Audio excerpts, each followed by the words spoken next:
Dear people watching and listening, Assalamu alaikum. Kindly like and share this video and subscribe to my YouTube channel. Please support my channel by contributing to my Patreon account so that I can continue making the audiobook series. Salah ad-Deen al-Ayyubi, Volume 3, The Battle of Hattin, The Conquest of Jerusalem, and the Third Crusade. Start of Part 3 of Chapter 3. Efforts of Salah ad-Deen to lift the siege of Acre. Salah ad-Deen mobilized the Muslims and their emirs to engage in jihad for the sake of Allah. He led the massed Muslims in charging at the enemy. The fighting between him and the Crusaders was ongoing.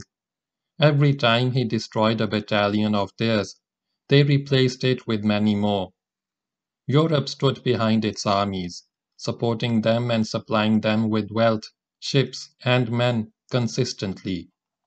Hatred for the Muslims filled their hearts. When the siege of Acre intensified, Salah ad-Deen was very concerned about the defenders being supplied continuously with wealth and men, because supplies were reaching the Crusaders easily, whereas supplies were only reaching the besieged Muslims with great difficulty. Salah ad-Deen al-Ayyubi did not ignore any trick or military maneuver suggested by his commanders. He used every one of them. These tricks included the following: penetrating the naval blockade of Acre. Salah ad-Deen, may Allah have mercy on him, had prepared a large ship in Beirut and loaded it with 400 sacks of wheat as well as cheese, onions, sheep, and other food supplies. The Franks had placed their ships around Acre to guard it from any Muslim ship entering it. There was a severe and urgent need in the city for food and provisions. The group of Muslims sailed in the ship from Beirut, dressed in Frankish clothing. They even shaved their beards, put pigs on the deck of the ship where they could be seen from a distance, and hung up crosses. They approached the city from a distance until they mingled with the enemy ships. The Crusaders came out to them and their warships intercepted them. They said to the disguised Muslims, "We see you are heading for the city," and they thought that they were their own people. The Muslims asked, "Did you capture the city yet?" The Crusaders replied, "No, we have not captured the city yet." The Muslims in disguise told them, "We will sail to the troops, and behind us another large ship is on its way, so warn them not to enter the city." Behind them there was a large Frankish ship which had sailed with them on the sea heading towards the troops. So they saw it and headed towards it to warn it, and the Muslim ship began to sail fast, as the wind was in the right direction, and entered the port safely. Praise be to Allah! And that was a great relief, because the people in the city were in great need. In the middle 10 days of Shaban, Bahad-Din Qarakush, who was the governor of the city, and the person in charge of the fleet, Admiral Lu'lu, wrote to tell the Sultan that there were no provisions left in the city. There was only enough to last until the middle of Shaban and no more. Yusuf Salah ad-Din kept that to himself and did not tell anyone about it, whether in his inner circle or the general public, for fear that rumors would spread and news might reach the enemy, thus weakening Muslim morale.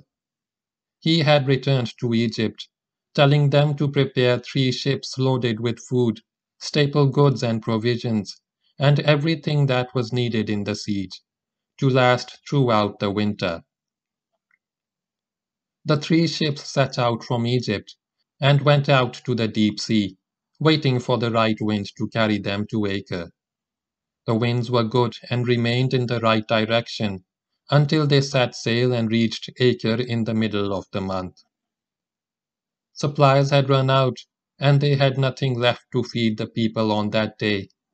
The enemy fleet went out to fight them, and the Muslim troops were watching that from the shore, and the people were shouting out, La ilaha illallah and Allahu Akbar. The Muslims uncovered their heads, beseeching Allah to decree safety for the fleet until it reached the city. The Sultan was standing on the shore like a bereft mother, watching the fighting and calling upon his Lord for help. He realized things about the people's hardship that no one else realized, and there was great worry in his heart, but Allah made him steadfast. The fighting continued around the ships on all sides, with Allah protecting them and the wind blowing strongly. Voices were raised on both sides, and supplications were penetrating the heavens. They arrived safely in the port, praise be to Allah, and the people of Acre welcomed them like rain after drought. The swimmer Eesa penetrates the siege. One of the remarkable stories about the fight for Acre is that a Muslim swimmer, whose name was Eesa, used to enter the city with letters and money tied to his waist, penetrating the siege at night without the enemy realizing anything. He would dive from one side of the enemy ships and emerge at the other side. One night, he tied 3 bags around his waist, in which there were 1,000 dinars and letters to the troops. He swam in the sea, but something happened to him and he died. The Muslims began to worry about him when they did not hear anything from him. It was his habit when he entered the city to release a bird. The Muslims knew that he had failed to arrive because of the delay in the release of the bird, and they sensed that he had died. A few days later, while the people were on the shoreline in the city, the sea threw out a drowned body to them. They checked it and found that it was the swimmer Eesa. They found the gold and the wax seals of the letters tied to his waist. The gold was funds for the Mujahideen. Never before had anyone been seen who was entrusted with something during his life, and Allah decreed that he should deliver the trust after his death, except this man. Al-Isfahani commented, It was noted that he, meaning Eesa, was missing, and no news was heard of him and no trace was found. The people began to speculate, but there was no certainty that he had died. He undoubtedly had a great status before Allah, and Allah did not want his situation to remain vague and open to speculation. So he was found dead in Acre, when the sea threw him onto the shore, and Allah proved him innocent of what they were saying. Thus certain truth dispelled speculation and false accusation. The Muslims target the siege engines and other war machines. The Crusaders' hopes of capturing Acre were raised. They set up the mangonels on all sides, and took turns in striking the city with them night and day. When the Muslims inside the city saw the harm that was being inflicted on them by these mangonels, they were motivated by their Islamic fervor, and decided to open the gates of the city and attack the Crusaders on the outside. They did that and sallied forth on all sides, and the Muslims attacked the Crusaders in their camps. The Crusaders were distracted by the need to protect their camps, and they abandoned the mangonels, which were struck by flamethrowers and caught fire, and every single one of them was burnt. Crusader siege of the Tower of Lies. In Shaban of the same year, that is 586 Hijri, the Crusaders besieged the Tower of Lies, which Ibn Shaddad described as a tower in the middle of the harbour, on a rock at the entrance to the port of Acre, which guarded the port. Once ships passed it, they would be safe from enemy attack. Capturing the tower would put the port under their control, so they would be able to prevent the ships loaded with provisions from reaching the city.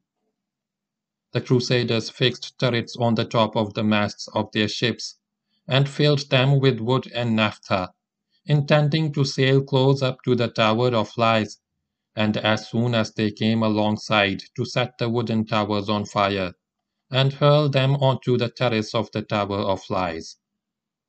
They would then take possession of it after they had killed the men of the garrison. One boat was filled with combustibles to throw onto the tower as soon as it should have caught fire. The besiegers filled another ship with wood and similar materials, with a view to sending it into the midst of the Muslim vessels in the harbor, and then setting it on fire so as to burn them and the provisions with which they were laden. The third ship was covered with a makeshift roof to protect the soldiers, who were drawn up underneath against arrows and projectiles hurled from the engines of war. These men, as soon as they had set the tower on fire, were, according to their instructions, to withdraw under the roof, so as to be sheltered from missiles.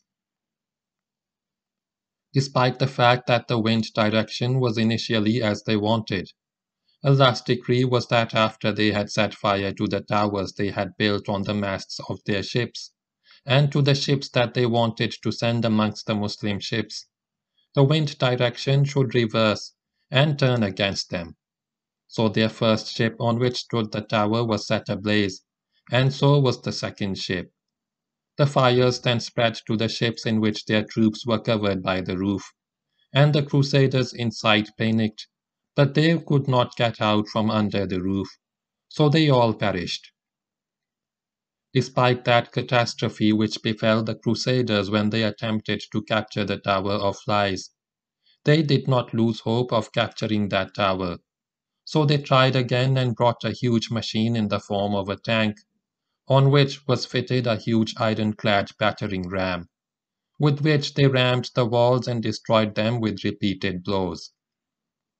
They also used another device which was like a roof, under which stood a number of soldiers, and it had a pointed head like the sharp edge of a plough, which they called the cat. The head of the battering ram was round and caused destruction with its weight, while the head of the cat caused destruction by means of its sharp edge. They also used rope ladders and other huge ladders, and at sea they prepared a large ship on which they built a tower, which when they wanted to topple it onto the walls, they could lower slowly, so that it would form a bridge to the place onto which it was toppled, and the fighters could walk across it. They wanted to bring this ship close to the Tower of Lies and capture it, and when their preparations were complete, they started marching towards the city and attacking it from all sides in huge numbers. The Muslims ignored them at first, until it became clear that their aim was to capture Acre, so they brought out those war machines, placing them close to the walls. When the situation became critical, the Muslims all shouted as one and opened the gates, and sold their souls to their Creator, as the historian Ibn Shaddad said. They attacked the enemy on all sides and confronted them in their trenches. When the Muslims saw how humiliated and defeated the Crusaders were, they attacked their battering ram, throwing fire and naphtha at it, managing to burn it, and the Crusader fighters fled. The fire then spread to the cat and burned it. The Muslims then placed iron hooks on the ram and hauled it, still burning, into the city. This ram was made of a number of beams. They threw water on it until the iron cooled down. This took several days. This happened in Ramadan of 586 Hijri, that is October 1190 Common Era. The Muslims take control of the situation. From the incidents related above, we can see the extent to which the Muslims took control of the situation, and at the same time the level of panic and fear reached by the Crusaders. The Muslims were not content only to inflict damage on the Crusaders' war engines. They also made use of them in their jihad to liquidate them. In Wednesday, the 15th of Ramadan, The Muslims boarded their ships and took by surprise the Crusader ship, which had been prepared to capture the Tower of Lies. They struck it with bottles of naphtha, and the Crusaders' attempt to seize the tower met with utter failure. Outstanding courage. In Jamadi-ul-Sani, 587 Hijri, that is June 1191 Common Era, the Crusaders attacked the Muslim ship that had set forth from Beirut laden with equipment, weapons, provisions, and men. Their commander was a courageous man. As soon as he saw that they were going to be defeated, he told his companions to scuttle their ships themselves, lest the enemy be able to get their hands on them. They wielded their axes on all sides until water entered the ships and they sank, along with everything that was on board, including equipment and provisions, and the enemy did not get their hands on anything of it. Muslim attack on a four-story siege tower. The Muslims decided, as they were still inside Acre, to attack the Crusaders and inflict heavy losses on them, so as to prove to them that the sinking of the ship had not affected them. It so happened that this time the enemy had made a tall tower 4 stories high. The first level was made of wood, the second was of lead, the third was of iron, and the fourth was of copper, and it was higher than the city walls. They loaded it with fighters and brought it close to the wall in order to attack the Muslims inside the city. But the Muslims hastened to strike it with naphtha, and continued to strike it night and day until they managed to set fire to it and burn it. Despite these losses that the Muslims inflicted on the Crusaders, Western Europe did not stop sending supplies to the Crusaders in Greater Syria, which enabled the Crusaders to continue their siege of Acre. At the same time that Salah ad-Deen had achieved great victories against the Crusaders, both in battle and by destroying their equipment and war engines, the greatest kings of Europe, namely Philip Augustus, the King of France, and Richard the Lion-Hearted, King of England, reached the Muslim East. They came by sea, and undoubtedly their arrival had a far-reaching effect in raising the morale of the Crusaders. Changing the Muslim troops in Acre.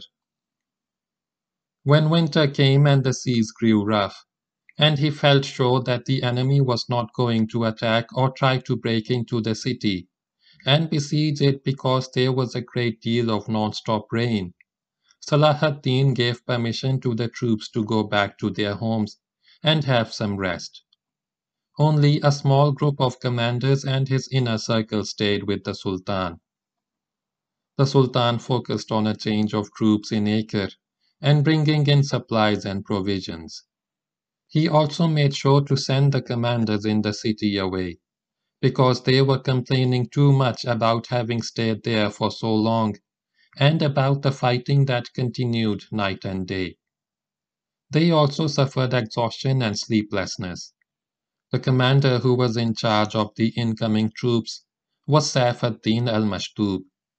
On 16 Muharram 587 Hijri, the commander who had been in the city, whose name was Hussam ad-Din Abul Hayja, and the commanders who were with him left the city, and some commanders and prominent people entered the city with al-Mashtub, who gave instructions to everyone who entered the city to bring with him provisions for a whole year.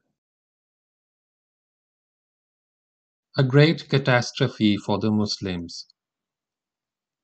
Al-Malik al-Adil moved with his troops to Haifa on the coast, which was a port where ships were loaded and entered the city, and from which ships departed. He stayed there and began urging the people to go to Acre and guard their supplies and provisions lest the enemy attack them. Among those that entered the city were 7 ships filled with provisions, supplies, and money, which had arrived from Egypt. They arrived on Monday, 2nd Zulhijjah. One of these ships was wrecked on a rock that is near the port, and all the fighters in the city rushed to the shore to retrieve what was on board. When the enemy realized that the Muslim warriors had rushed to the shore, they gathered in greater numbers and marched towards the city from the other side. They approached the walls and climbed up on one ladder, but the ladder broke beneath them, as Allah willed. The people of the city caught up with them and killed a large number of them, and the enemy went back defeated and frustrated. As for the large ships, the sea grew rough with great waves, striking some against others and against the rocks, and they were destroyed and all those aboard perished.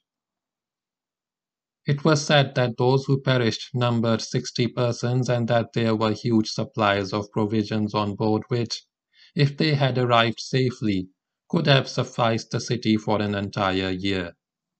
The Muslims were weakened because of that and went through great hardship. The Sultan was very saddened by that, and this was the first indication of the city's coming fall. Some of the Franks become Muslim. Many of the Franks, prompted by hunger, sought safety in the camp of the Sultan Salah ad-Deen and said, "We could sail in the sea in a small ship and capture some of the enemy, and whatever we captured would be between us and the Muslims." He gave them permission and gave them a small ship, so they set sail in it and captured some enemy merchant ships with their trade goods, most of which were silver, both worked and unworked. They also took the crew prisoner and brought them to the Sultan, and the Sultan gave these renegades all the booty that they had captured. When they were honored in this manner, they praised his generosity, and half of them became Muslim. The booty included a large table of silver in which there were shelves, and with which there were plates and similar vessels of silver. If those silver items were weighed, they would weigh about 50 kilograms. But Salah ad-Deen never looked at it because he despised it. Martyrdom of Jamal ad-Din Muhammad ibn Arkaz. During this year, the Muslim men of war met the Frankish men of war on the sea, and they burnt the disbelievers' men of war with their crews. On the way back, one ship was delayed. Its captain was the Amir Jamal ad-Din Muhammad ibn Arkaz. It was surrounded by enemy ships, and its sailors threw themselves into the water, abandoning their captain. He fought steadfastly, and the Franks offered him security. But he said, "I will only put my hands in the hands of your leader, for a prominent man can only deal with another prominent man." They brought him to their leader, and he thought that he was taking him as a prisoner. So they wrestled one another, and he kept holding him and did not let him go, and they fell into the sea and were drowned. They were together in death, but they parted on the way to paradise and hell. Arrival of al-Qadi al-Fadil at Salah ad-Deen's camp. Al-Qadi al-Fadil arrived from Egypt in the camp of Salah ad-Deen in Zulhijjah. The Sultan was eagerly awaiting his arrival, as the separation between them had lasted for 2 years. The affairs of Egypt were under control whilst he was in charge, and he had created both respect and love for al-Malik al-Aziz. The Sultan trusted him a great deal, and always relied and depended on him. If he brought him to be with him, he would worry about the tasks that he had left behind. But if he left him there, he would agonize about taking decisions on his own. He used to write to him explaining the situation and consulting him, and the letter carriers were always going back and forth with letters and advice concerning different missions. The Qadi reached Jerusalem, but was delayed because of ongoing rain. He finally arrived at the camp of the Sultan, and Salah ad-Deen was very happy with the reunion and the arrival of his manager, by means of whose good advice Salah ad-Deen had established himself. Death of the chief Qadi Kamal ad-Deen ash-Shahrazoori in Mosul. In the same year, the chief Qadi Muhyiddin Abu Hamid Muhammad ibn Qadi al-Qudat Kamal ad-Din ash-Shahrazoori died in Mosul. Al-Isfahani praised him a great deal and wrote poetry for him on the topic of Tawheed, confirming the attributes of Allah and declaring that there is nothing like unto him among his creation, and praising the companions. The kings of France and England arrive at Acre. There came to the Muslim East the greatest kings of Europe of that time, namely King Philip Augustus, the King of France, and Richard the Lion-Hearted, the King of England, who came there by sea. Undoubtedly, their arrival had a far-reaching effect in raising the morale of the Crusaders. When the King of France set sail from Genoa, and the King of England set sail from Marseille, and they met in Sicily, where they spent 6 months with their armies enjoying a warm winter, at the time when the remnants of the Crusaders in Syria, who had gathered before the city of Acre, were anxiously awaiting their arrival. Philip Augustus set sail from Messina on 2nd Rabiul Awwal, 587 Hijri, that is 31st of March 1191 Common Era, and reached Tyre, where he was welcomed by his relative, Conrad de Montferrat, who then accompanied him to Acre in the midst of Crusader rejoicing. That was on the 23rd Rabiul Awwal 587 Hijri, that is 31st of March 1191 Common Era. In contrast, the situation of the Muslims inside Acre and outside became more difficult. The troops were tired from so much fighting, so the rulers of Sinjar, Mesopotamia, and Mosul left. It seems that Philip Augustus did not want to wait for the arrival of Richard the Lion-Hearted. He immediately started to intensify the siege on Acre, after organizing the Crusader ranks. He set up towers and the troops began assaulting the city continually. They also filled in the moat which surrounded it. However, his attempt to attack the walls was delayed until Richard the Lion-Hearted and his followers arrived. Richard the Lion-Hearted had stopped in Cyprus, after leaving Messina, which was under the rule of Isaac Ducas Komnenos, who was famous for his hatred of the Latins. He arrived there on 10th Rabiul Awwal, 587 Hijri, that is 8 May 1191 Common Era, and captured it, taking Isaac prisoner. Then he left and headed for Syria, where his ships arrived on 10 Jamadul Awwal, that is 5th June. He landed near Tyre, but the guards of the city refused to allow him to enter it, on the instructions of Conrad de Montferrat, whereupon he continued his journey by sea to Acre at the head of 25 ships, and arrived there on 13th Jamadul Awwal, that is 8th June. His arrival instilled hope in the hearts of the Crusaders who were besieging Acre, despite the deterioration in the relationship between him and the French king. In contrast, the situation of the Muslim garrison of the city deteriorated because of the pressure of these huge masses of Crusaders, who intensified their siege on the city and their attacks on it. End of Part 3 of Chapter 3.